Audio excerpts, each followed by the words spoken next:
বিশ্বকবি রবীন্দ্রনাথ ঠাকুরের একটি বিখ্যাত ছোট্ট কবিতা আজ আমি পাঠ করে শোনাব। কবিতা রাতের গাড়ি।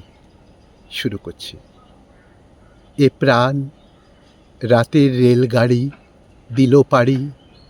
কামরায় গাড়ি ভরা ঘুম, রজনী নিঝুম, অসীম আধারে কালি লেপা কিছু নয়, মনে হয় যারে নিদ্রার পারে রয়েছে সে পরিচয় হারা দেশে, ক্ষণ আলো ইঙ্গিতে উঠে চলি, পার হয়ে যায় চলি, অজানার পরে অজানায়,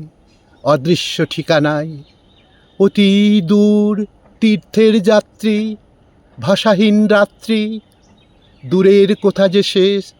ভাবিয়া না পাই উদ্দেশ, চালাই যে নাম নাহি কয়,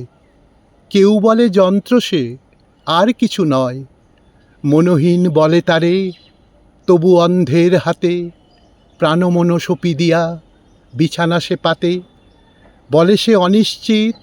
তবু জানে অতি নিশ্চিত তার গতি,